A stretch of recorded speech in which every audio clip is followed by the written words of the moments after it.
तो सबसे पहला मेरा सवाल आपसे यही है मैम, जो 2025 से शुरू होने वाला है ये साल कैसा रहने वाला है, क्योंकि मंगल का ये साल बताया जा रहा है कि ये मंगल का साल है, तो किस तरह का परिवर्तन इस साल में हमें देखने को मिलेगा? अगर मैं लोगों के जीवन की बात करूं तो क्या कुछ बदलाव आएगा उनकी लाइफ में? देखिए 2025 का जो हम मंगल का साल देख रहे हैं, अगर मैं न्यूमरोलॉजी की बात करूं तो भी हमारा जो टोटल बनता है वह 9 अंक बनता है, जो कि हमारे मंगल ग्रह का अंक है। अब देखिए मंगल ग्रह जो यह ग्रह है, यह एक बहुत ही ज़्यादा प्रभावशाली, बहुत जगह देखिए कहा जाता है कि यह पाप ग्रह हैं, जो एक आम इंसान के जीवन पर बहुत ही ज़्यादा कह सकते हैं कि नेगेटिव इफ़ेक्ट्स डालता है।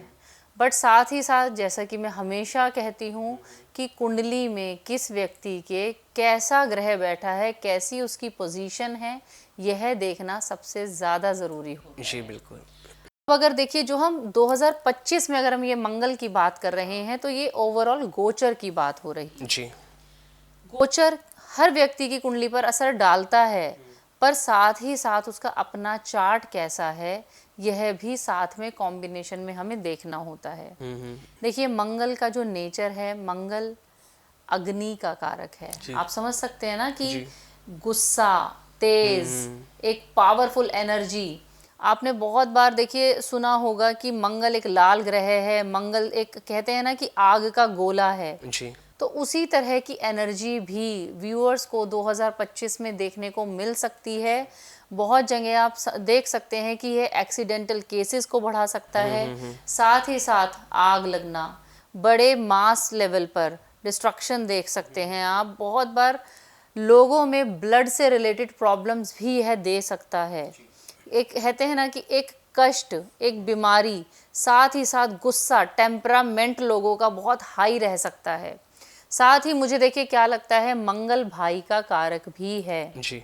यदि कुछ लोगों की कुंडली में अगर मंगल अच्छी स्थिति में नहीं बैठा है, पाप स्थिति में है, मंगल केतु अंगारक दोष बना रहे हैं, मंगल नीच के हो गए, किसी ग्रह के साथ अस्त हो गए, शनि या मंगल की कोई ऐसी कॉम्बिनेशन में ऐसी युति बनी हुई है जो कि विनाशकारक मानी जाती है, मंगल राहु की युति विनाशकारक मानी जाती है, ऐसे केसेस में लोगों में देखा जाएगा कि भाई के साथ बॉन्डिंग बहुत ज़्यादा अच्छी मुझे नज़र नहीं आ रही। अच्छा।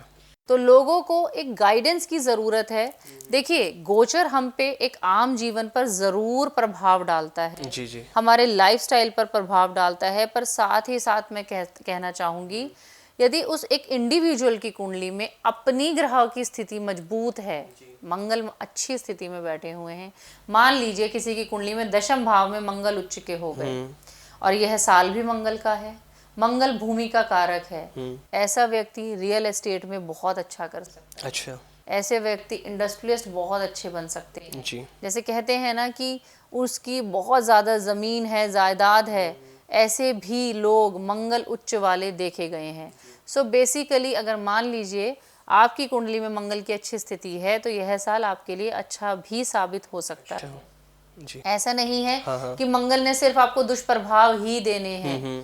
मंगल की स्थिति, मंगल कौन से भाव का लॉर्ड है, कहाँ जाके प्लेस्ड हो रहा है, मित्र ग्रह के साथ बैठा है या उस पर किसी पाप ग्रह की दृष्टि है या शुभ ग्रह की दृष्टि है, हम लोग सब कुछ काउंट करते हैं। बिल्कुल।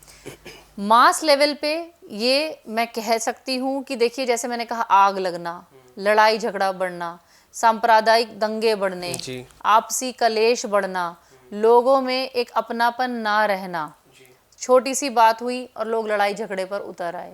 जैसे कहते हैं ना कि जगह जगह कई तरह के आंदोलन होते हैं, इस तरह के मंगल के प्रभाव देखने को मिल सकते हैं। अच्छा।